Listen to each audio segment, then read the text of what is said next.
Hello, everyone. Welcome to another Spiritual Spotlight series. Today, I am joined by the fabulously talented Raven Flaherty. And if I mispronounce your name, she's going to correct me because I practiced before we started and I'm already like, did I say that right? You're And good. and Raven is a multi-modality practitioner. She is a shamanic practitioner.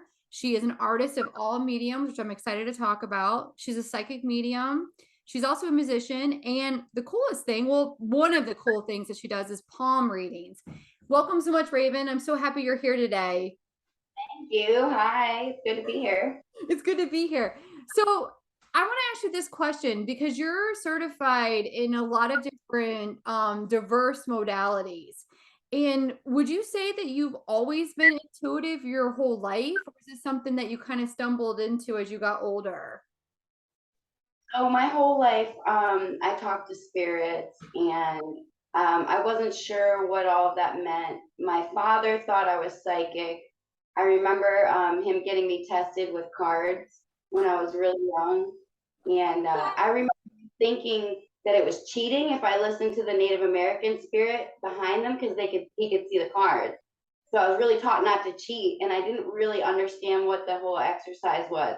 But I remember that whole thing, looking back on that now as an adult.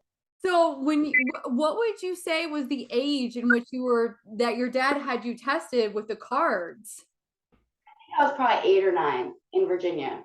So I have to ask you this question. Did you ever watch Ghostbusters while they have the cards and they're testing the students? Have you ever That's seen? where I got the idea from. I love that. So have you always been able now for you and your psychic abilities, you see spirit. Do you see them? Do you hear them? Is it all different kinds of ways they come to you? So when I was younger, I saw them as if they were real. Oh wow. So it was a little harder to figure out. It was more like I could figure out where when no one else was acting like the person was in the room, kind of thing. Um, but as I got older, I kind of pushed that away Uh-huh. and see them anymore as I got older. I think because I was scared and I turned all that off. Okay. More of like a feeling. Yeah. Or, and then sometimes I'd hear certain things, more like maybe my spirit guides protecting me from things, like Gotcha. a being or something like that. Uh-huh. And So then it was okay. after my boyfriend passed away in 2007, and my best friend had passed away in 2002, and my father had passed away in 2006. So there was three of them that were really close to me that was on that other side. So I Yeah. really trying to connect again with the other side, and that reconnected me with my psychic abilities, with palmistry, and all the other things that go along with it.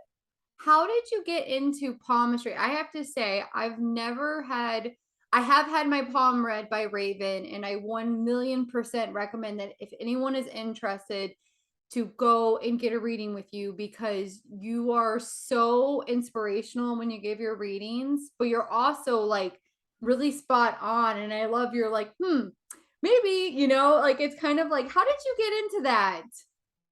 So a friend of mine and had his palm read at I think we were at Great Escape in upstate New York, and we went there to the place, and he got his palm read, and then when it was my turn, they looked at my palm and they slapped it and they turned it over and refused to read my palm. So What? I got out. Yeah. My friend was like, "Oh, don't worry about it. They don't know what they're doing." I was like, "Why wouldn't they read my palm? I wouldn't let it go." So he actually booked me a palm reading in Albany, and as a gift to me, like paid for it up front, and we went up there. We were so excited, and that person pretty much did the same thing and refused to read my palm. And at that point, I was like 19 or 20, and I was so upset that he got me an encyclopedia of palmistry so I could start looking into why they did that to me, because I was convinced I was going to die early, Oh like, oh my gosh. or something. And I was like, can't they, like, I didn't understand. So I had to learn to read my own palm. So did you ever find out the reason why they flipped your hand over? Yes, I have a very short lifeline, so That that does not mean that you're going to die at 17 or 18. There's a lot of other things that you can look at. I actually had a rib go through my lung and I was read my last rites.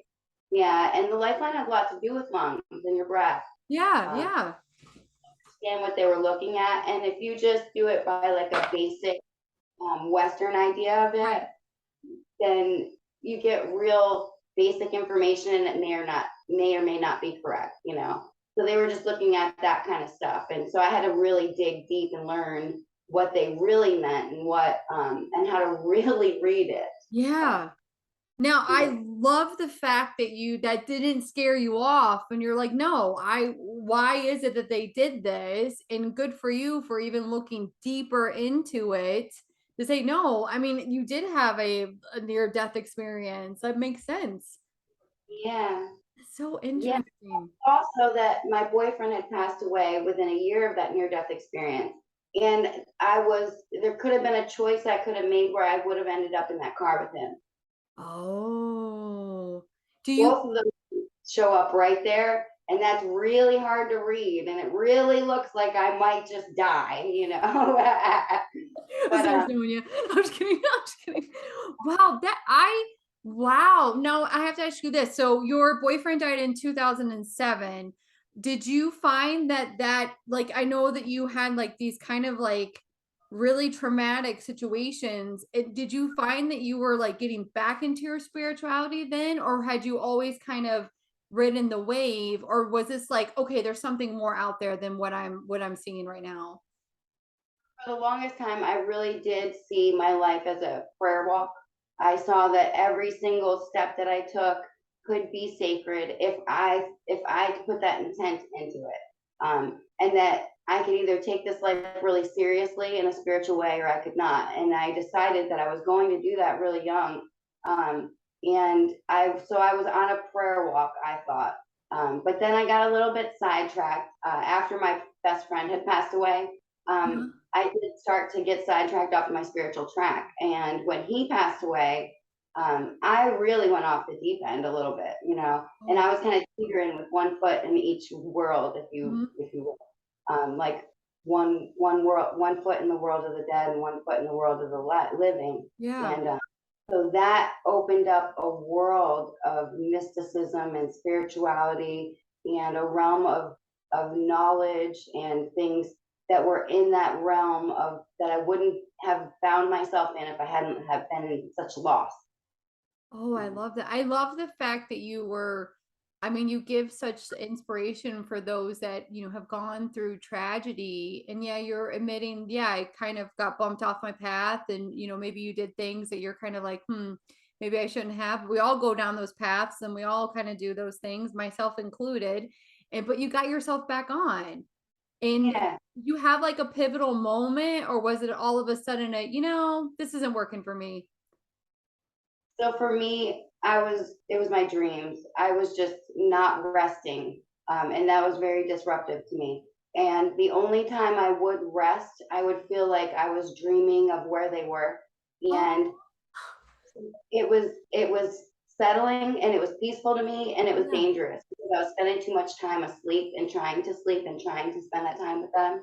So I Gotcha. had to seek out a shamanic practitioner to help me. Once I found out what that was and that that was something that might help me, I was dead set on figuring that out, you know. And is that when you became a shamanic practitioner yourself? Yeah, as soon as I got the help that I needed, we knew that the dreams that I was having was real. You know, Yeah, it yeah, can yeah. be that kind of stuff. So Wow. I was finding myself in places of what if the imagination that was real to me, you know. I love the fact that everything that you have an interest in, you're like, I'm gonna figure out what this is, and then I'm gonna learn it. Yeah. Yeah, that's probably the Libra Scorpio. So I'm a Scorpio, Libra moon, Libra ascendant, you know. So I just really like to get down to the bottom of things and the recycling part, the recycling of souls and the rebirth of everything because we go through a rebirthing process and everything that we break. Every time we break and we lose, we grow and we go through a rebirthing process. And I think that people like me with a birth chart like me are just destined to kind of live in that. Did you find that when you became a shamanic practitioner that it also helped you with your own healing? Absolutely. But before that, going to my shamanic Yeah, practitioner, of course. uh, yeah, and I knew that there were pieces of me stuck in places that I couldn't retrieve by myself. I wrote songs about it. I wrote poems about it.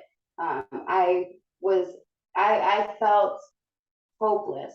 Oh wow. Being able to gather those pieces of me from those traumatic times. So I have It a felt question. What did it feel like to, if you don't mind me asking, that you felt like parts of your soul were stuck in different places? Like I know you said you felt hopeless. Did your body also feel off? Yeah, so I had had a dirt bike wreck also, but my back was not healing. I was really not doing well, physically, emotionally, spiritually, mentally. All the things were off.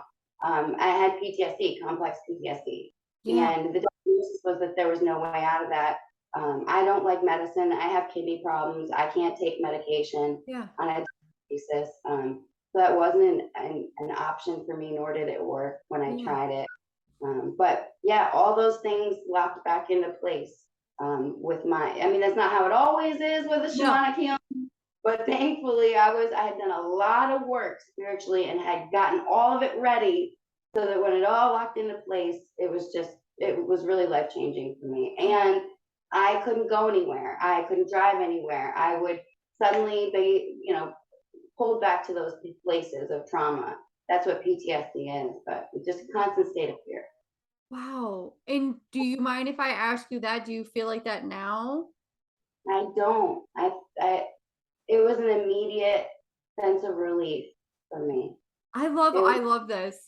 yeah, I love the yeah, fact that you are willing to look at these aspects of yourself to realize, look, something isn't working for me. I can't go down the traditional medical route because, your body can't physically handle it and maybe also personal reasons as well. And you're like, let me try these other modalities. And then it's like, yeah, with your shamanic practitioner that you worked with to help heal you, which you facilitate all the work, they just kind of guide the way. I love that. uh, it saved my life. That the idea that people can help you as much as people can hurt you. Yeah.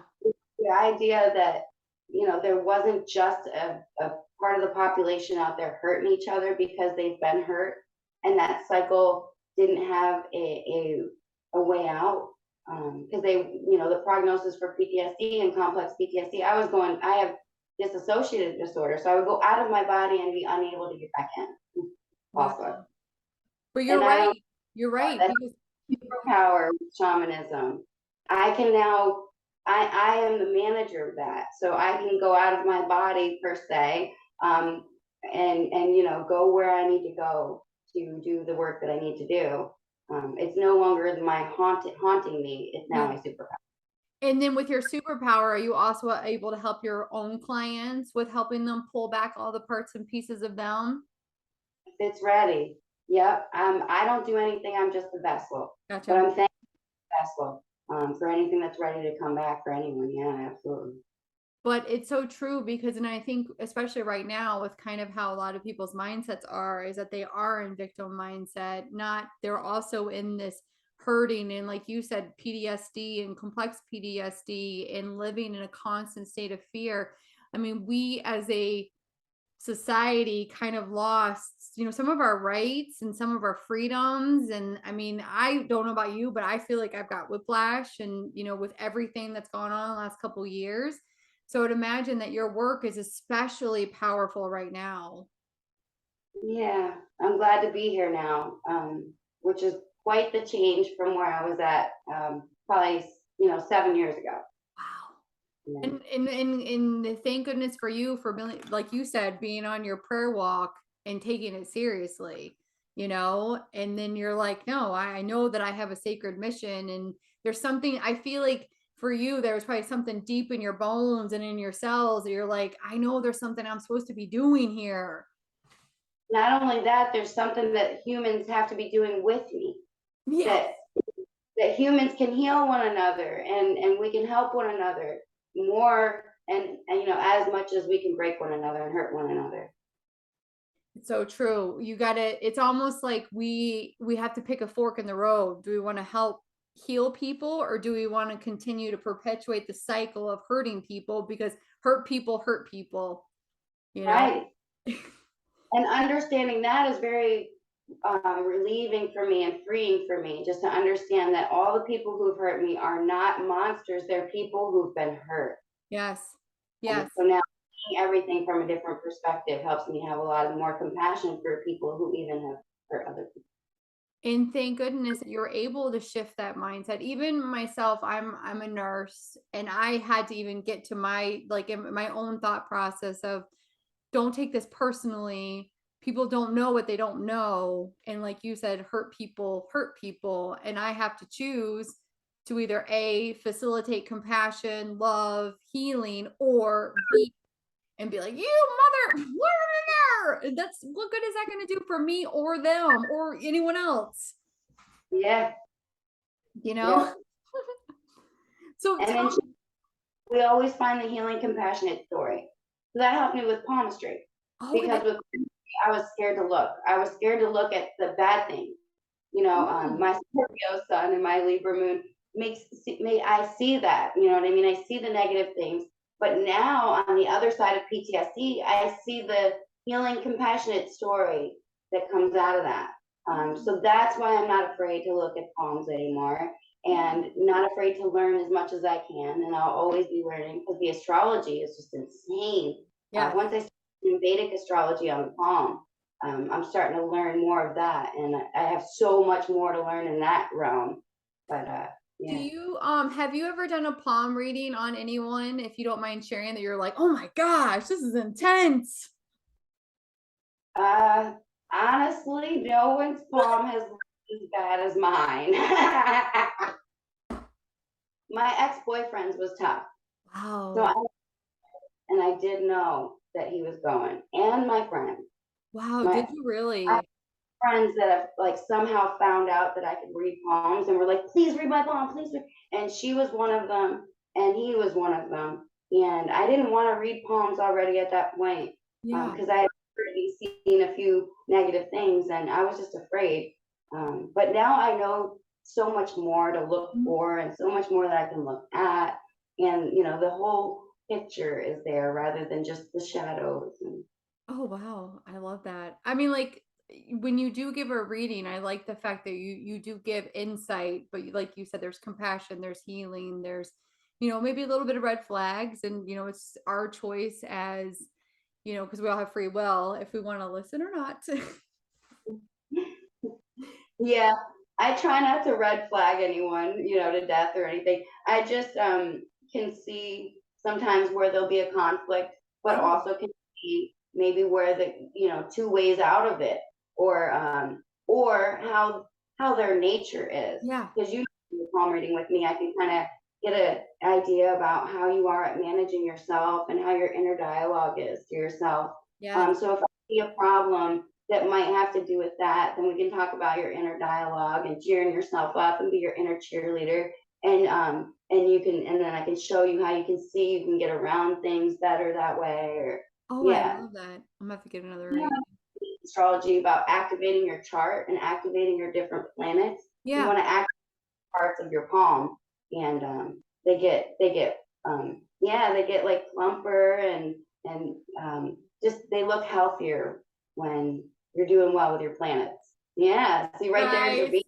I'm going to Raven to activate my palm. I've got notes all over this one. I love that. Oh my goodness, I'm so excited. I'm stopping the interview. I gotta go drive to Ravens now. I gotta activate some planets. So I do want to talk about your artistry, because I know that you're a very talented artist. And you said you're an artist of all mediums. Can you tell me a little bit of what that is like and what you do? Well, I like to work in chalk sometimes. Okay. I like to work in pastels, and I did that for a long time. I did just charcoal for years. Wow. Um, So that's why I kind of put the emphasis on the mediums now, because people who followed my artwork for years was Raven Flaherty art and charcoal. I love that name. Thank you. And then I started branching out into chalk and white chalk on black paper, and then colored pastels on white paper, and then colored pastels on black paper was a totally different realm. So I have different kinds of things here and there, but mostly nowadays I'm doing the fluid art, the fluid paint. I love the way it moves and it kind of paints itself, and bubbles can come out of it and kind of make different cells where different colors will come through it in different ways. And then I like painting on top over that. I like kind of journeying with it and kind of seeing what it's trying to say, and kind of overlaying over the top of the paint board. Do you find that as you're doing that art that you're channeling a message for the client that you're doing the art for? It's definitely usually for one. I know it's for one person, and they'll know when they see it. And I get excited. I'm like, "Ooh, who is it? I wonder if I know them." And then I'll get a feeling for when it's gonna leave. It'll tell me usually, like, Really? yeah, like Poseidon. It told me that it was leaving. It was gonna be the next one. And before that, there was a Buddha that was like, "I'm leaving in a few days," and then someone bought it. Oh Yeah, my gosh, I and love that. friends of mine, that's good. I get to visit them again, and I get a sense if I'll never see it again. Because one told me it was like, "Oh, I get a feeling that I'm leaving and you'll never see me again." And I was like, "Ah!" I get attached. um, God. Can people hire you to commission artwork, art pieces? so I used to do that a little more than I do now, especially with pet portraits. But nowadays, the way that I see things is Yeah. so different. I think that it's just best if I just Got let the paint work. it. Yeah. I'm kind of like letting the paint be the client or whatever, and the I love canvas. that. And then, like you said, you know you're channeling it for someone, and they'll know it when they see it that that's for them, and then they can purchase it, and then your artwork will tell you bye bye. Yeah, yeah, it's pretty neat. It's been a neat process. I was getting into tattoos right before COVID, and I'm kind of glad that COVID kicked me out of tattooing so Yeah. that I could keep pouring and really getting into that, because it just opened up my whole realm of color and possibility. Now, your a name for your artwork is Akashic Access. Do So you? Akashic Access is actually the name for the shamanic stuff, Oh, I'm which sorry. I have. That's okay. I haven't really grown that website and grown Okay. the Akashic Access to the point where I'm really putting it out there yet. Gotcha. But it's like for the near future where I'll put classes for introduction to shamanism and things like that, introduction to journeying, and maybe some rhythm stuff. So there might be a little bit of a, introduction to rhythm and music and vibration, because that goes along with shamanism and how we journey and travel. Would you say that you being a musician has really helped you to catapult your shamanic practitioner services? I would say that I used to go in my room 4 hours a day, as a child, and just play my flute. And I would trance. I would definitely go into trance. Uh, and then I also played the hand drums. And I think that's probably, I know that's carried over from previous lives. But so when I drum, I've always gotten into a trance. And then I've always done trance dancing since Yeah. I was a teenager, where we would just, I would be around my hippie friends playing drums, and I would, just start trance dancing or whatever. So I always loved being a part of the communication of the rhythm on the side of expressing it in movement, Yeah. or being the one to make the vibration and the sound. And I love to do that when someone's dancing to it, especially. Yeah. Do you find that sometimes you have to get your clients up and get them to move to kind of move around the energy? Or because I know you do a lot with dancing and movement, you said. Like, do you ever be like, okay, guys, get up? Like the energy's stagnant. I haven't done that with a client, because when I bring them in, it's so peaceful. Usually Okay. they fall. You're like, Usually Rachel, no, I'm peaceful. Thank you very much. here, even if they've never been here, usually a client for a good healing session will just fall asleep. Love Um, that. but then I've done like dance classes, ecstatic dance classes, mostly in Massachusetts.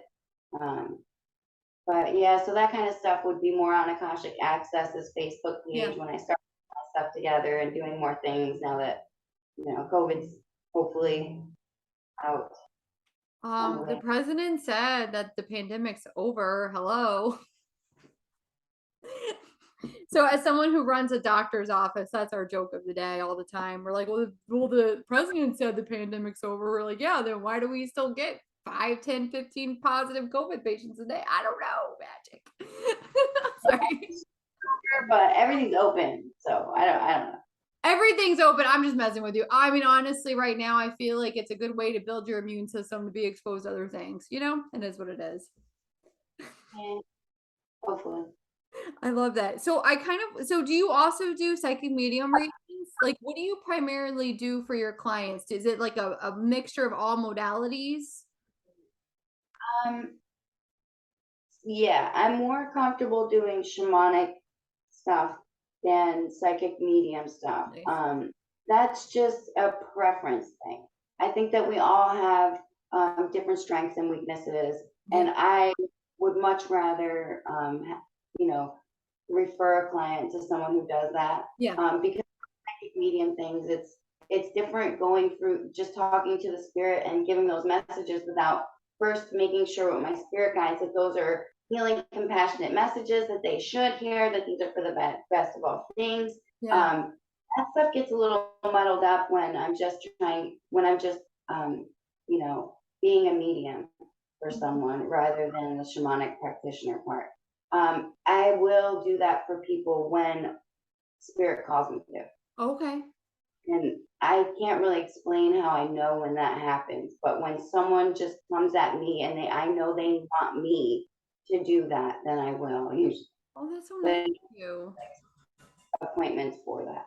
Oh, that's so nice. Like, it's really Yeah. nice. You're like, I'll do it if people ask. Like, that's really nice. So I do have a question because it sounds like when you were younger, you had was your family supportive of you kind of opening up to your gifts and your abilities? Um, so in my family, my dad's mom, my Lima, um, was Wiccan. Her family was, but they were forced to be Catholic before they came over here from Scotland and Ireland.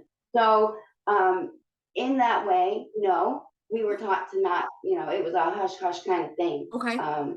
So if my Mima was like still alive and she thought the way she did when she was alive, she would have she would be really worried about me and my well being. Because this is only 2 generations back, it's Wow. not. How did But you navigate those kind of waters of having kind of a closed, Catholic faith and maybe not people not being as supportive to you? Like, how did you navigate having these kind of experiences? And also, I mean, this is kind of scary at times. my father did not force me to be Catholic, even though he was. So I was open to be free with my religion and Nice. explore different realms and explore different realities. I was baptized Baptist when I was younger, and it was a Southern Baptist in Virginia. And so I was thankful for that. Yeah. And with my dad, and under that cloak, I was safe to Gotcha. do whatever to do. But outside of that, and my family, it was like, no, don't just hush, hush, hush. Yeah. But Mima was teaching me and my cousins how to do tarot cards with a regular deck of cards. But she would have never called it tarot, Oh, ever. okay.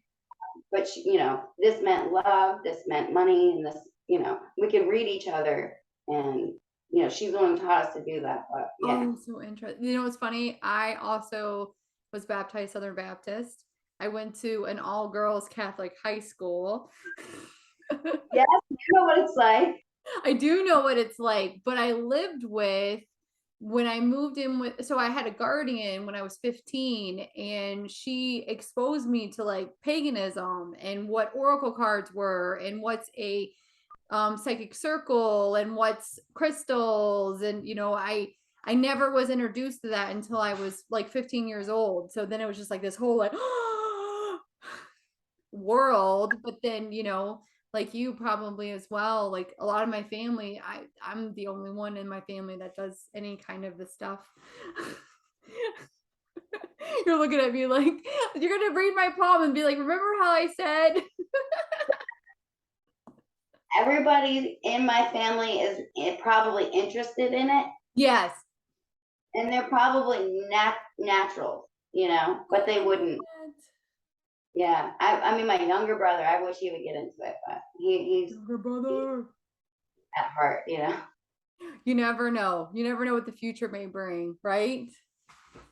Would you have any like advice for somebody who maybe is going through this kind of experience now and maybe is like overwhelmed or like, like just any advice for anyone that's going through an awakening or having like increased sensitivity with their psychic senses? If you think there's no way out, you're in the wrong place. Oh, That's the way you know that you're in the wrong place. And when you are being called to move your feet and change the things around you, and you're a person who doesn't like to change things around you, things may look pretty bleak if it's time to move. Um, but once you move and you start moving in the direction that you're called, follow your heart, because your heart is telling you where to go. Your heart's telling you how to be safe. Your heart's telling you what your spirit and your soul want. Your heart's not going to lie to you. And we have it all cut off and we have it all closed off. And for good reason, because it's a tough world out there. I am not all puppy dogs and rainbows. I am not this, like, amazingly, positive, endlessly person. But I'm real, I see reality and I accept it for what it is. But taking all the things, when you can take the good with the bad, I mean, I don't mean to be all cliche, but when you can see the light and the dark and see how beautiful those shadows are, even in yourself, and accept all the stuff, then, that's when you start being okay. So find things to be thankful for, because that's what positivity is.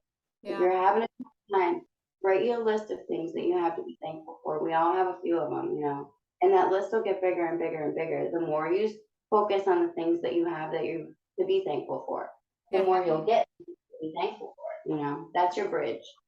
having an attitude of gratitude helps raise your vibration and helps bring more things to you. Like you said, once you start, it's almost like a snowball effect. Once your energy shifts and all this other stuff starts snowballing down, and it can be quite an amazing transformation, like, yeah. And it's wild. Like I remember my brother passed away, was 6 years ago, and I kind of went through like a real darkness myself and whatnot. And then I never done this before. Like I used to wake up in fear. Like I was terrified, and I'm somebody who has depression and has had it my whole life. So it was different than that. And I was like, oh, what is, and I have no idea what that was, but what got me through it was, like you said, following your heart, figuring out, like, I felt that I was in the well. I got on my hands and knees when pray to God, please God, show me the way, show me how to lift up this energy. And that really was like, that's what shifted a lot of it. And like you said, I went into an attitude of gratitude, grateful just even for silly, not even for silly things. I'm grateful for the air in my lungs. I'm grateful for I'm grateful for being able to feel the earth on my feet. I'm grateful. We have a lot of things to be grateful for that we kind of take as we always have it around us. You know what I mean? Yeah, Yeah. It's very interesting. Sorry, I went off tangent there. absolutely. I just want to say, like what you said, like there's gonna come a time, there are times in our lives where we do feel like there is no way out and we have nowhere to go. And there are people, like you said, that will have the compassionate tools and abilities to help get you out of the well and help to move you forward. That way you can live a more empowered life, a more peaceful life. And like you said, I love the fact that you're like, look, there is darkness, there is light, look at the shadows. Because, like, it's not all rainbows and butterflies, but we have to kind of be like, okay, I can get through this bump. I can get through this bump, you know, and know that we're not alone. Like there's people like you, there's people like everyone else that are like ready, willing, able to be like, here, let me give you a tool. Yeah. And we can always talk. Anybody ever wants to talk, they can always call me. I don't answer my phone, but I do call back. I love how We can, honest you are. Listen, guys, I'm the same way. If you call me, I am not answering the phone. You better text me. I will call you back though. Just let me know what you want on the voicemail or text, and So if somebody does want to book a session with you, is the best way to go to your Facebook page and to send you a message? Like, what is the best way to get in touch with you to book a session? you can either go to my Facebook and message me there, or you can go to Akashic Access and message me there. And Perfect. then I also have Raven Flaherty Art. So Oh, that's okay. the art. Yeah, so there's 3 Facebook, my personal and then the 2 business ones. And you can also call me or text me at 518-330-1051. Yeah, that's on my business cards. Anybody can have that. Just like I said, I don't answer it, but I do, let me know what you want and I will call you back and schedule, see what we can do. I'll either schedule or refer you to someone because we have an amazing community Yeah. of people around here. It is great.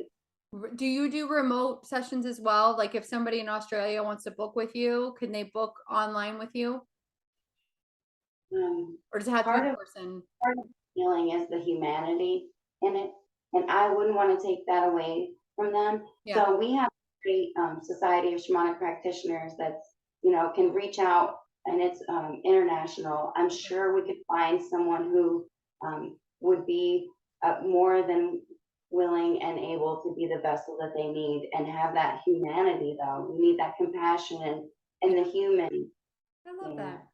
I do have maybe 1 or 2 more questions. Okay, what is that crystal you have right next to you? What kind of crystal is that?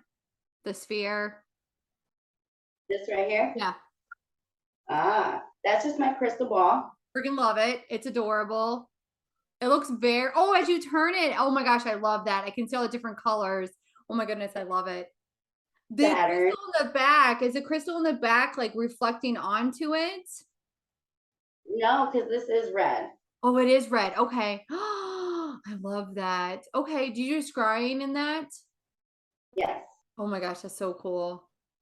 So That's so that's the other thing that I will do if you wanted to book a session, or if you wanted to leave that open yeah. during a palm session, every once in a while it'll call to me. I love that. And then your tower in the back, what kind of crystal is that? This is a fire quartz. What have you been holding? Fire quartz. I love that. I don't know if I've ever worked with fire quartz. Oh yeah. Why would you work with fire quartz? What would be a reason for it? I am activating my Saturn and my Jupiter. I am working on my ability to be better with money and my manager and my inner man. And so I'm just working on activating those 2 things in they're a little debilitated until I become mature enough to be able to handle their lessons. And so I'm trying to um, connect with Yeah. Jupiter. So the first and the second chakra would mostly be, and we're talking like red and orange. Yeah. That's so cool. So any advice or anything before we wrap up this interview that you'd like to share for the listener? I just really appreciate this opportunity. Thank you so much. You're amazing. You're amazing.